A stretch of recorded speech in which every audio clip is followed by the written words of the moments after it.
The vanished hair. The air was thick with the acrid stench of burning metal and scorched earth. Lieutenant Darius Kane stood at the edge of the ruined colony, his armored boots crunching over the charred remains of what had once been a thriving settlement. The buildings, now twisted husks of steel and concrete, cast eerie shadows under the crimson sky. "No survivors?" he asked, his voice hoarse. Sergeant Liv Trask shook her head, her expression grim. "None that we found. But there's something else, sir. The bodies. There aren't enough. Most of the colonists are missing." Darius frowned. "Taken. Looks like it. And sir, we found this." She handed him a small holopad, the screen flickering to life. A desperate message played, the static-ridden face of a woman appearing. "This is Governor Elise Merrow of Bastion Colony. If anyone receives this, please, they took him. They took my son. He's the key. You must find him before they—" The message cut off abruptly, leaving only a blank screen. Darius exhaled sharply. The governor's son, the heir to one of humanity's most influential diplomats. If the boy had been taken, it wasn't random. It was targeted. "We're not leaving until we find that kid," he said. "Move out." They followed the signs of struggle to the colony's outskirts, where the remnants of a landing pad stood. Scorch marks indicated a recent extraction. Darius knelt beside a set of tracks, his fingers brushing the disturbed earth. "Dropship," he muttered. "Not ours. Trask, run a scan for residual energy signatures. See if we can trace their heading." She nodded, activating her wrist scanner. A few moments later, a holographic display projected a faint trajectory. "They headed for the Aegis Belt," she reported. "That's deep into neutral territory." Darius's jaw tightened. "Then that's where we're going." The stolen ship they commandeered was barely spaceworthy, but it got them where they needed to go. The Aegis Belt loomed ahead, a vast expanse of asteroid clusters and abandoned outposts. It was a perfect hiding place for those who wanted to remain unseen. "Bringing us in slow," Trask said, adjusting the controls. "We don't want to spook whoever's waiting for us." The ship maneuvered through the dense rock field, weaving between tumbling debris. Then, a warning light flashed on the console. "Incoming transmission," Trask said. "It's encrypted." "Patch it through," Darius ordered. The screen flickered, revealing the shadowed figure. "Turn back," the voice warned. "This is beyond you, soldier. The boy is not yours to save." Darius leaned forward. "Who are you? What do you want with him?" The figure tilted its head. "He is not a child. He is a key, and the door he unlocks will change everything." Before Darius could respond, the transmission cut out. An alarm blared. Trask cursed. "We've got company." From the darkness of the asteroid field, sleek alien ships emerged, weapons primed. The first blast rocked their vessel, sending them spiraling. Darius gritted his teeth. "Hold on. We're not done yet." As laser fire streaked through the void, the battle had only just begun. And somewhere in the darkness, a child waited, unaware of the war he was about to ignite. Echoes of betrayal. Captain Evelyn Rourke watched the holographic bounty notice flicker before her, the glowing text casting shadows over her dimly lit cockpit.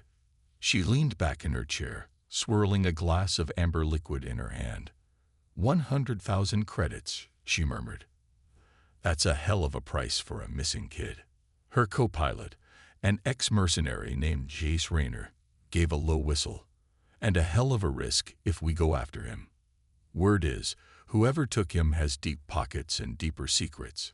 Evelyn set the glass down with a quiet clink, "which means we're either dealing with black market traffickers or something worse." Jace exhaled sharply. "You thinking of going after him?" Evelyn didn't answer immediately. She had spent most of her life walking the gray line between law and crime, smuggling weapons, data, and sometimes even people across the stars. But something about this job felt different. Off. "I want to know who's paying for this bounty," she finally said. "And why?" The underbelly of Halcyon Station stank of fuel, sweat, and desperation. Evelyn moved through the crowds with practiced ease, her coat pulled tight to conceal the pistol at her hip. She spotted her contact, a balding information broker named Malik Trent, hunched over a bowl of steaming synth noodles. She slid into the seat across from him. "Trent, you owe me a favor." The man barely looked up. "I owe a lot of people favors. Rourke, what do you want?" She slid a credit chit across the table. "Tell me about the bounty on the missing kid. Who put it up?" Trent exhaled slowly and pushed his bowl aside. "Word is, it wasn't just one group. There's competition. The kid's got more than one buyer." Evelyn's eyes narrowed. "Which means he's valuable. More than just a ransom target." Trent nodded. "Way more. The bounty was issued by someone inside the Human Alliance itself. High-ranking. The kind of person who doesn't want questions asked." A chill ran down Evelyn's spine. "A traitor." Trent tapped his fingers on the table. "If I were you, I'd walk away. Whatever this kid is, he's at the heart of something big. And people like us, we don't make it out of those kinds of stories." Evelyn smirked. "I've beaten the odds before." Trent sighed. "Then you'd better watch your back, because whoever's behind this, they won't hesitate to put a bullet in yours." Back on her ship, Jace paced the cockpit. "This is a mistake, Rourke. You know that, right?" Evelyn strapped herself into the pilot's seat. "Probably. But if someone inside the Human Alliance wants this kid, then we're looking at more than just a payday. This is bigger than credits." Jace groaned, running a hand through his hair. "Then what's the plan?" Evelyn smirked. "We steal the bounty before the traitor does." She punched the ship's thrusters, and as the stars blurred around them, she knew there was no turning back. The crucible of vengeance.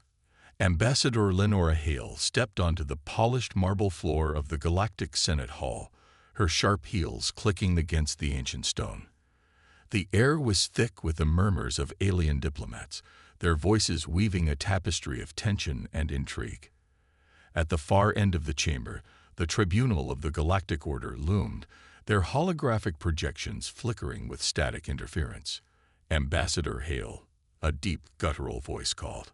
High Chancellor Orvax, a towering reptilian from the Zorthian Dominion, narrowed his golden eyes. "You stand before this assembly to answer for humanity's crimes.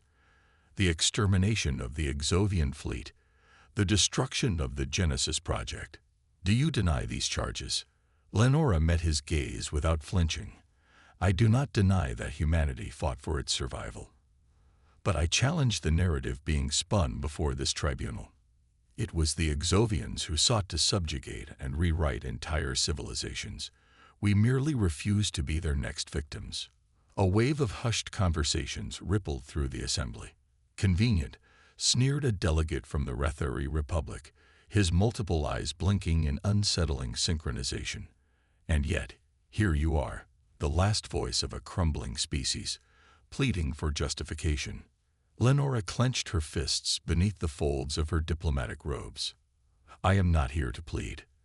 I am here to expose the truth." She raised a small holo-emitter, activating a sequence of recorded transmissions. Flickering images of Exovian leaders flashed above the chamber, conversations detailing the genetic warfare of Project Genesis, their intentions to overwrite human minds, their plans to expand beyond. Gasps and murmurs spread across the hall. The evidence was irrefutable. High Chancellor Orvax leaned back, his reptilian features unreadable. And yet it was humanity that struck first. The destruction of the Exovian war hub was an act of aggression. Lenora exhaled slowly, choosing her next words carefully. It was an act of necessity. And if this Senate refuses to acknowledge the difference, then you are all complicit in your silence. Silence fell over the chamber. Then, from the shadows, movement. A hooded figure, previously unnoticed, shifted. Lenora's instincts screamed too late. A shot rang out. Pain seared through her shoulder as she staggered back, crimson blooming across her sleeve. The Senate erupted into chaos as guards descended upon the would-be assassin. Jace Rayner, her trusted informant, was at her side in an instant. "You're hit. We need to move." Lenora gritted her teeth, pressing a hand to her wound. "Not yet." She turned back to the assembly, ignoring the pain. "This is what humanity has been fighting against. You can call it war, or you can call it survival, but do not call it a crime." The murmurs shifted. Doubt flickered in the eyes of the tribunal. Emberfall. General Cassian Drake stood aboard the Iron Vanguard, the last remaining flagship of humanity's once mighty fleet. The view beyond the reinforced windows was one of devastation. Earth's atmosphere burned as enemy dreadnoughts rained destruction down upon the last bastions of resistance. The Exovians had come in force, their war machines sweeping across the system like an unstoppable tide. "Status report," he ordered, voice cold and controlled. His tactical officer, Lieutenant Mira Solis, turned from her console. "Our defenses are failing. The orbital grid is collapsing. Ground forces report heavy losses. We won't last much longer." Cassian nodded grimly. He had known this moment was coming. Humanity had fought too long, bled too much, to back down now. If this was to be the final battle, then they would make the Exovians pay for every inch of ground they took. "Patch me through to all surviving forces," he commanded. A moment later, his voice echoed across every ship, every remaining stronghold, every battered soldier still standing. "This is General Cassian Drake. We stand on the edge of annihilation. But we are not broken. We are not defeated. We are humanity, and we do not surrender. Fight for every street, every rooftop, every last breath. If we fall today, let it be with our enemies burning beside us." A chorus of defiant cheers erupted through the comms. The last war had begun. The Iron Vanguard led the charge, its massive rail cannons ripping through the enemy's vanguard. Swarms of Exovian warships descended upon them, sleek and organic, their hulls pulsating with unnatural energy. Cassian directed the fleet with ruthless efficiency, every maneuver a desperate attempt to hold the line just a little longer. "Enemy super weapon charging," Mira called out, eyes wide with urgency. "They're preparing to fire on the planet." Cassian clenched his jaw. If that weapon discharged, Earth would be lost. There was only one option left. "Prepare a direct assault," he ordered. "We take out their command corps, or we die trying."